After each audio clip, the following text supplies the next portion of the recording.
Welcome to Beyond the Corporate Ladder, thoughtful conversations on leadership, growth, and long-term perspective with your host, Stephen Lee Thomas.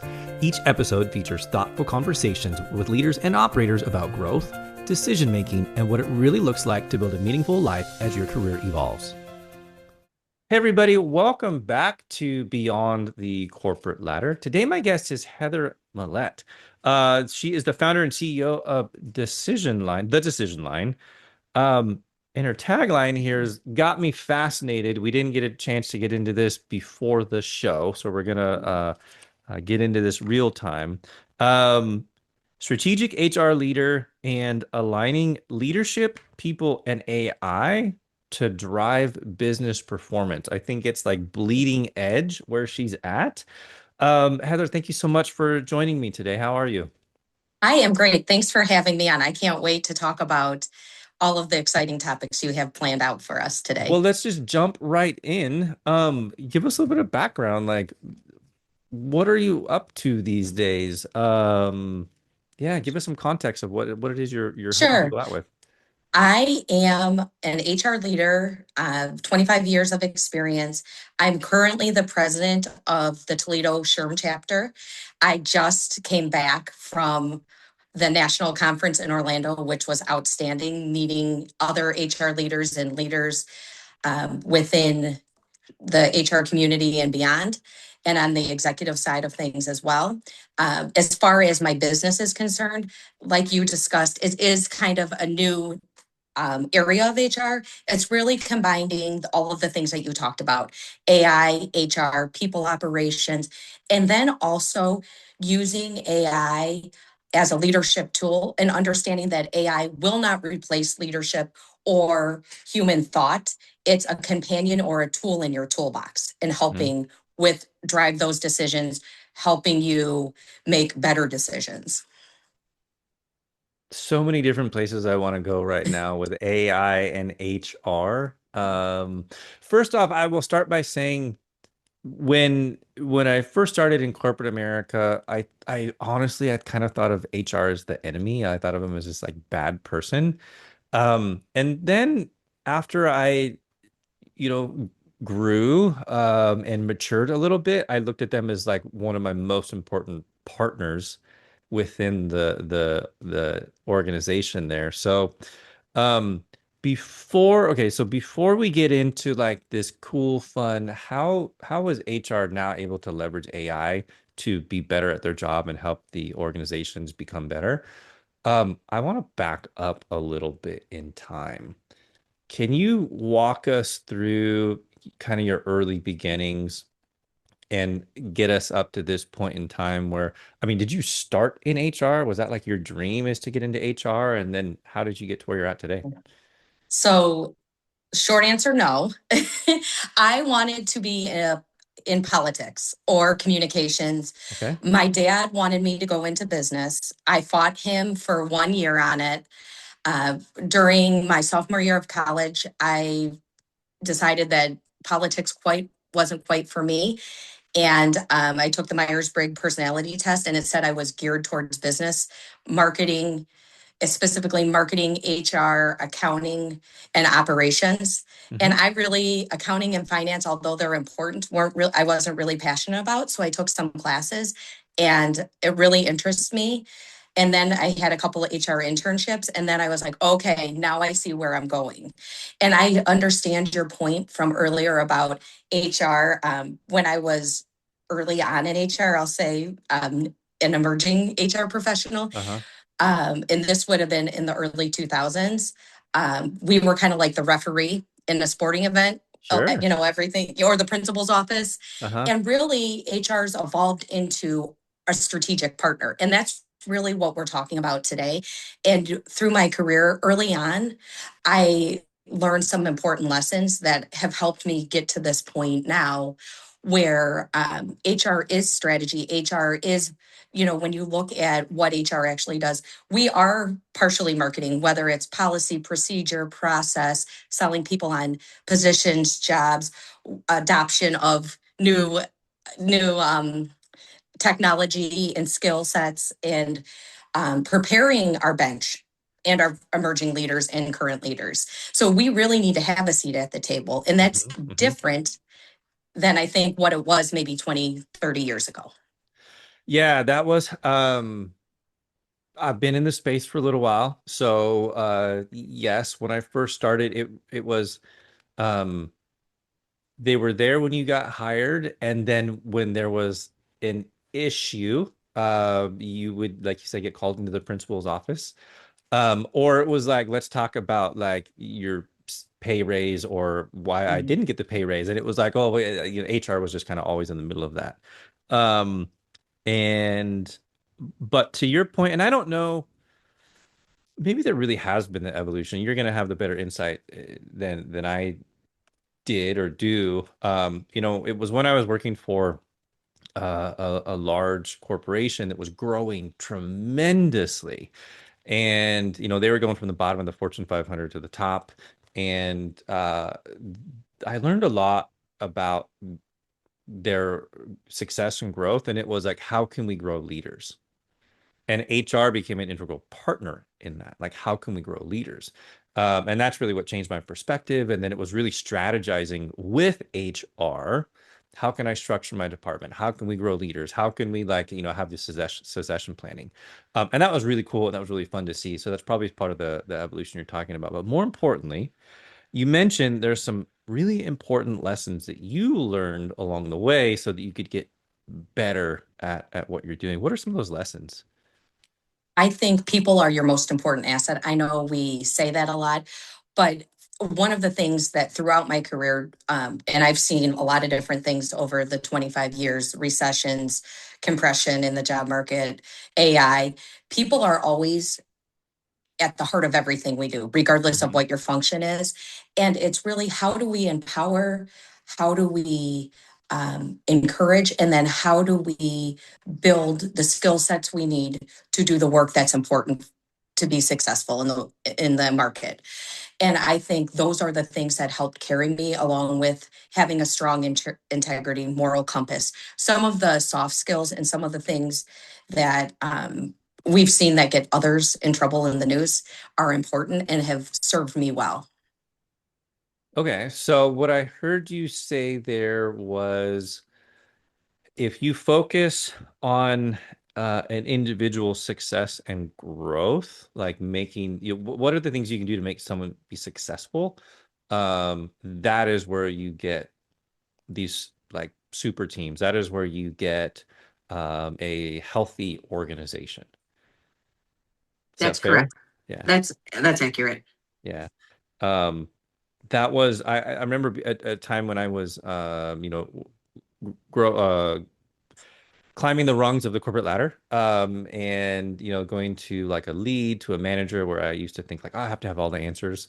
And then I learned that that's not the right way to do it because you burn yourself out and you leverage your team. And like my job is to basically support these people to be the best version of themselves possible, even if that means I'm making them so successful they pass me, go to a different team. And that was like a tough pill to swallow, but I started getting a lot of really like a lot of personal satisfaction out of that, like seeing other people be successful. But I don't think I could have done it without the partnership with HR. And so I appreciate what you do. I've grown a lot, which is a lot about what this podcast is about, is that evolution. Like you start new and you have this perspective, and then you get farther and you're like, ah, it's not like that. So, but let's get into the cool stuff, like AI. So this is fascinating to me because I haven't been in the corporate world for a couple of years now. And my thought is that a lot of these companies might be very reluctant to bring in AI. It could be not only is it disruptive, but it's new. People start relying on it too much. But you're now like saying, no, like you need this. It's an amazing tool. Walk us through that evolution because this is relatively new. How did you get from, okay, this is a good, oh, this is brand new. We got to be careful to like, this is a good idea. We need to do this. Right. Sure. So this is going to, I am part of the local HR community here in Ohio, in Toledo. Hmm. And we have our membership meetings where AI has continually come up over the last year. And then we have a subset of the group for senior leaders in HR in the community. And one of the topics that came up was AI. And it really got me it really had me thinking about what does AI really look like and how can HR really move it forward? And when I really break it down to its most simple form, I always see it as AI isn't going to replace leadership. Hmm. It will redefine what leadership looks like. And fortunately or unfortunately, however you want to look at that, it will show the cracks in some of the things that we're doing and maybe force us to be a little bit better. And on a good note, HR becomes less transactional, or in general, people become less transactional because some of the work that was transactional or really wasn't adding a whole lot of value, Hmm. that's where AI can really be leveraged and where we can really make a difference. Okay. Um, I think that's smart where it's transactional.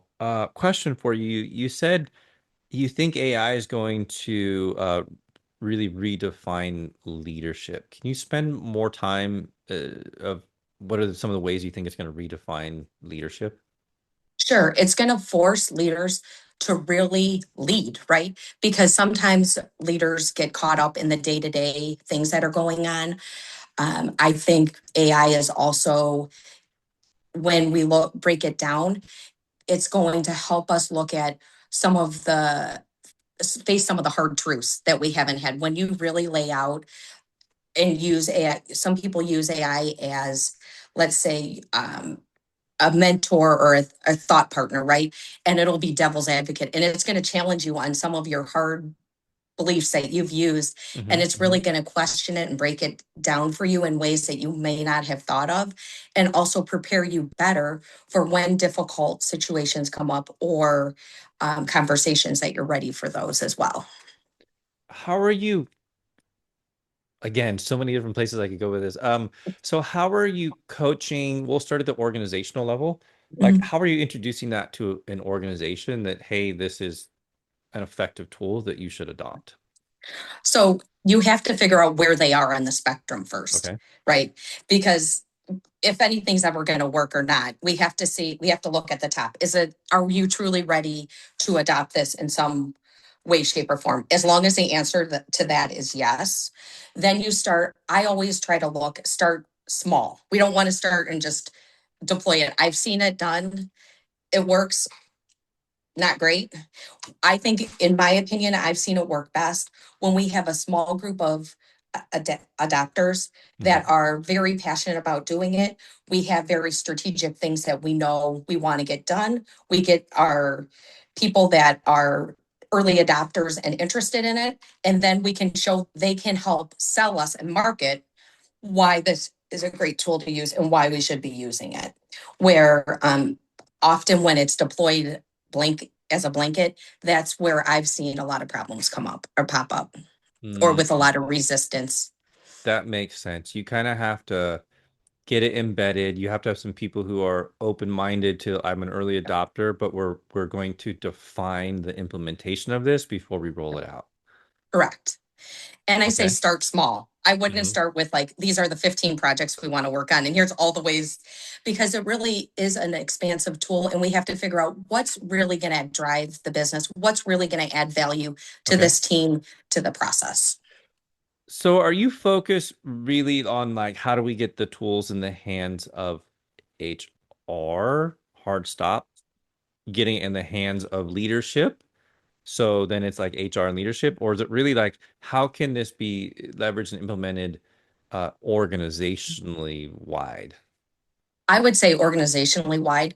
No, I have an HR scope because that's where my discipline is. And I understand in detail what it could be used for, but that doesn't mean other disciplines couldn't use it or haven't. And that I've helped with those areas too. Okay. Are there particular industries or niches that you focus on? I would say small to medium companies. I've seen it implemented in large companies, but my niche is particularly small to medium size. Can you define small to medium for us? Sure. I would say small is under 250 people, and medium would be up to like 1,000. Okay. Okay. That's a pretty good size. Yeah, You're not messing around. I like I that. try not to. I like that. Okay. And then any particular niche, or really this is where you start seeing it become effective as a businesses that are this size. Really but I could see how it could be, it really could be implemented anywhere. Okay. But specific to me, my background is mostly healthcare, manufacturing. I have startup experience, PE backed stuff. So that's generally where I'm drawn to, and some not for profit stuff, just because it's it's very relatable for me. Okay. Okay. Now I have an IT implementation background. I've learned that over the years, IT is, integrated into everything. And you have your business processes. What that means is, in order to implement this, you have to have buy-in from IT leadership and support there. Um, how do you navigate that? So I am fortunate that I am part of a local AI group, which is very heavy on those type of people. And I'm also married to a VP of IS. So I have some insider Wow. trading information, I Yes. suppose. You got it. Okay. Okay. So I guess that's a cheat code for me, I should Yes. say. I don't know, Okay. or unfair advantage, A leverage, strategic whatever word. strategic advantage. Plan. Yeah, Yes, a strategic strategic advantage. advantage. Yes. No, that's awesome. That's fantastic. That's fantastic. Well, that's actually like a perfect blend right there. Because as an HR person, you really have a good understanding of like all the different roles, how they come together, like the organizational structure. But then you also have the uh in your other ear over here, you've got the this is what it's like to manage it from an IT perspective. Like straight up, I'm going to tell you, like, this is how it's got to be supported. So you can actually Right. marry that together. So definitely strategic advantage. Um, is there a particular tech stack that you focus on implementing when you're working with these organizations? How do you, because that's going to have, I mean, there's going to be 31 flavors. Maybe there's not that many flavors yet, but I would say 31 or 31 billion, it feels like at this point. okay. It's moving Okay. so fast. I think it boils down to, again, what are people's budgets? What are we actually trying to accomplish? Because I think in some cases, and you may have found this or not, at least locally here in Ohio, I can say that sometimes people are at very different points of where they want to tackle it, and they want everything. They want to do every single thing all of the time, with Uh-huh. all the different ways you can slice and dice it. And then there's people that are guardrailing everything to the point where it's like, what are we actually doing anymore? Because we're watering it down so much that it's really not making the impact that we had hoped for. Yeah. Yeah. I'll be honest, like my perspective is the people that are guardrailing are people that are either A, afraid of change, but really mostly what that is it's like, I want to protect my job at all cost. That I'll be brutally honest there. I think those are the people who are probably not providing as much value as they could in the organization, and they're afraid that they will get found out. I Just my would have to personal agree with opinion. you. Okay. I have Yeah, to agree that's with you on that as well. that's if you so if you are the type of person that is nimble, dynamic, always searching to add value, then why would an organization ever consider letting you go? Because you're just constantly adding value to the organization. So I'm an early adopter, so that's just kind of where I'm at. But um, yeah, we're kind of starting to go down a rabbit hole there. Yeah. Yeah, I think that in the grand scheme of things, getting implemented. So we're talking about the tech stack. Um, my perspective is it depends on the size of the organization and depends on the culture that you've already got. Right. Um, if you have a culture where everybody is like on board with, you know what, we're going to try new things, we're going to see how well it works, and we're going to learn from it, but basically fail fast, fail forward. Like, how quickly can I learn and evolve? And if everybody's on board with it, great.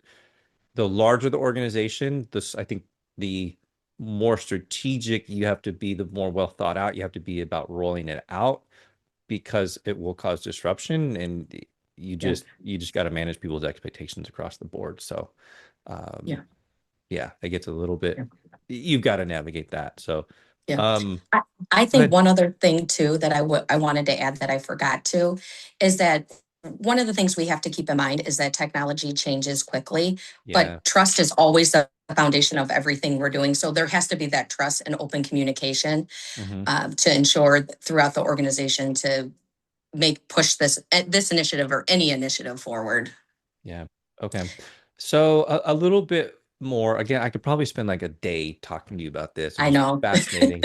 Um, so you're getting in, you're working with these organizations. Is there like an area that you generally focus on first, a team that you focused on first, where you generally will find the most value first, or well, I'll let you answer that question and then we'll go down to the Okay. next. Yeah. I think we have to figure out first, again, I want to start with where are we on the spectrum and what do you actually want to do? What is your ultimate? I think we have to start with the big picture. Like, what are we trying to do? And then figure out where is the best place to start, right? Is it we're trying to tackle customer service things? Is it we don't even have the daily, I'll say the automated things for certain routine tasks that are transactional? Is that something we want to tackle? What is it that we're trying to do? And then we can move in and tackle the other things. I think we have to have a plan on what we actually want to do first before we can move forward. I've seen people do that and it works sometimes, but not Hmm. always, when we don't have a very defined plan and scope of work on what we're supposed to be doing and how we're going to do it, or at least, and understandable that there might be changes or as pivots as things come up, but at least an overall plan on how we're going to move things forward. Okay. All right. Well, I want to pivot a little bit here, and pull back a little bit just from the AI part and talk a little bit more about you. This is a shift you've recently made. It's probably caused some excitement, some disruption in your life. And generally at this point, because this is new, you're gonna have to like balance all of it because it's moving very quickly. So, what is in today's world, what does that balance look like for you? How do you balance where you're at with this business, getting this implemented, how quickly the technology is moving with everything else you have going on? I think it's like anything else. I have to look at what has to be done. I'm a planner, and I blocks time to Uh-huh. allocate to the different tasks that have to. So I try to take things bite at a time, not eat the elephant all at once, but one bite at a time kind of Hmm. person. And I've really never met a challenge that I haven't liked. So even when things look challenging or difficult, that fires me up. And because this is such a new area and there's always I don't want to call them new challenges. I'll say new opportunities to learn something and grow. It's really forced me to think outside the box. And it's actually helped me think critically about what the other functions are doing and or achieving other goals, because sometimes I have tunnel vision, Hmm. and it's helped me look at the big picture a little bit more. Gotcha. Okay. Well, um, you mentioned time blocking. I love Hmm. that. I do that. I actually color code my time blocking, but for Ooh, anybody listening, if you don't do time blocking, do it. yeah. It's probably one of the most effective tools. So my wife and I have a shared calendar, and every relationship has to do honey to do list, right? Your honey-do list. Hmm. I just tell my wife, if you want it done, put it on the calendar. Like put it on my calendar because I'm always looking at my calendar. Like that is basically my to-do list right there. So we can do another conversation about time blocking, time management. Yeah, but anyways, moving forward. Okay, so 5 to 10 years from now, what does the future look like for you? This is such a rapidly evolving space. What do you think? What does that look like for you? You think in 5 to 10 years? I think things are going to look different. than what they do today.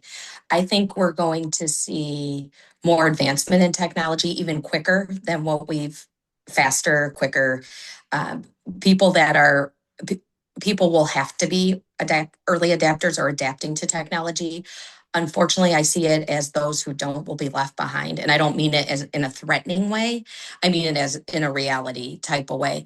I think there's lots of opportunities to go into new businesses. I think there's going to be opportunities to own your own business, be more creative. I think the work that is being done is going to change. And even the structure of organizations is going to look different. I think it's going to be, in my opinion, flatter than what Mm-hmm. it is. Mm-hmm. We're going to see new areas uh, come up in work that we haven't seen before, which is scary. Depending on which side of the coin you're on, it's exciting and scary. Uh-huh. Exciting for some, scary for others. Yeah. Yeah, I think you're right. I think it's technology growth is I've been watching it, as I've been, into technology exponential, but I think it just got even like a steeper exponential curve with the AI. I mean, I remember using Chat GPT when it was like pretty fresh out on the street, and then just the evolution in the past, has it been like 2.5, 3 years since it was like go? I was like, holy shit, like this is nuts. It's fun, it's exciting. My biggest challenge is trying to keep up with everything that's coming out all the time, like doing the work that needs to be done and keeping up with the latest Yes. advancements. That's the most, like, my brain can't keep up with how rapidly the technology is moving. So I'm going to try to keep up. Hopefully I don't get left behind, but Yeah. I'm trying to keep up. Okay. So this is really cool because you start, okay, I think you've gone kind of full circle here. Yeah. You I mentioned early basically on, answered. your dad said, hey, go into business. And you're like, Yeah. nah, not really for me. I'm going to do Yeah. politics. You're like, nah. And then you got into HR. You're fascinated with that. You've grown a lot. And now you're on the business side, Yep. right? Yep. So someone listening to you is not there earlier on. What's something that you wish you would have known sooner that you could share with that person? I think don't be afraid to take a position that doesn't have the right title. I think often one of the things we're seeing in the marketplace is that people are title driven. I have to be manager, director, VP, blah, blah, blah. Mm-hmm. Look at the work you're actually going to be doing because long term, I see some of the work that I did when I was what would be an HR assistant. And when people would look at that title, they'd be, they may have a feeling but it really built a great foundation for me for my career in business and HR in leadership because of all the different functions I got to participate in and even stretch projects I was able to do. So I'd say look Mm-hmm. at the job. Don't just dismiss a position or an offer because the titling isn't correct. That will come. I like that perspective. I think the other thing you said was like a stretch assignment. Hmm. Um, Maybe everybody listening doesn't understand what that is. Can you describe Sure. that? Sure. I can give one example. When I worked for a solar startup, I had to work in finance and numbers were not my thing at the time. I mean, I understood it. I took classes in finance and accounting, but I actually had to help audit the books for accounting and finance and go through a full audit for some things that were going on within the organization. And because we were so lean, that there was nobody else. And my plant manager said, you have a good head on your shoulders. You seem like you could do anything. You're like Wonder Woman. You can do this. You can help her. You can help the controller. And I did. And it's been great because now when I speak to financial people or recruiting for financial things or involved in that piece, I can speak intelligently about it. And if I didn't have that opportunity, I probably could have got it some other way, but it wouldn't have been as in depth and as memorable. So don't be afraid to get out of your comfort zone. Oh yeah, absolutely. Yeah, so important. Yeah, that's the like that's really where your growth comes. And I you were probably already doing that, and that's probably what leadership recognized about you and was like, hey, like we've seen you do all these other things, like we'll throw you into this. And I will say also for people listening, I think that was you know, maybe not a secret, but something that contributed to my success in the corporate world was I just would raise my hand. Like I just Mhm. kept raising my hand, like, oh, there's a problem. I'll try it. Like, sure, right? I'll try it. And I think something that happens too, so number one is people see you as someone who is like not afraid and they like that. And so it become valuable. I mentioned that earlier. But if you're trying something new and they know it's new and out of your comfort zone, they give you some like space, they give you some grace for it, and then you'll get support. And then you'll build strong relationships with the people that want to see you be successful. So I think nothing but good things come from that. Yeah. And I think too, that helps build your business fluency and also helps earn your seat at the table for strategy Hmm. because now you're not just seen as a support person. They're like, wow, you can actually do, you've done something outside your comfort zone. So Yeah. food for thought. Yeah, no, I love it there. So it sounds like things are going very well for you professionally. And I find that as people, mature through this, have the growth like you, they start thinking more intentionally about the future, flexibility, optionality, maybe even like some passive income to supplement what they're doing here. Is that something you've given thought to at all? Yeah, I've given it some thought. I thought about potentially doing some podcastings, maybe some keynote speaking. I've also thought about I post on LinkedIn as well. I post 5 days a week on LinkedIn on some AI leadership, and then I sprinkle in. I would be remiss not to include HR in that. Hmm. I Hmm. can't help myself. And other things as it comes up, but I could see doing something else there or on some other platforms, having a bigger presence because I think there's so many things that are interesting out there to do. Awesome. Okay. Well, um, as we wrap up, I know we've talked about a lot of different things. What's like one idea or perspective someone listening that you'd want them to quietly think about after they listen to this show? I would think one of the biggest lessons that I've learned is that culture isn't what you write on a wall. It's what leaders consistently reward too. We haven't really talked about that. And I think that's ties into this as well because it's an underlying factor in everything. And I think it's worth considering because everything else ties into that too. If you have a toxic or bad culture, it's everything else is going to be a problem. Yes, I love that as well. So that's a tricky one to navigate. Right, That's a really tricky one to navigate. You can't just go around firing people. right. It's not easy to fire people sometimes. There's a lot I can say about that as well. I think here's something I'm going to piggyback on that. Okay. So here's something I learned as a people leader. If you have, if you got five people on a team and four of them are all rowing the boat really good, and one of them is rowing the boat in the other direction, they're bringing everybody else down on that team. And I think it's easy to not deal with that problem because it's hard, it's a conversation nobody wants to have, it's conflict, it is you have to go tell someone that they're not doing a good job, but if you don't do something about it, you will start losing the good people on your team. um that's what your comment makes me think of. And I remember a time where we had a bad person on one of my teams, and I had the other people coming to me and saying like, hey, what's going on, like why is this person still around? That was like, I was like, oh shit, like we got to Right. do something about this. So yes, you gotta manage, navigate all of that. So um Heather, I really, really enjoyed this conversation. And like I said, I could spend a whole day or weekend like this, like just break it down for me. But we'll schedule another call sometime. We'll come back.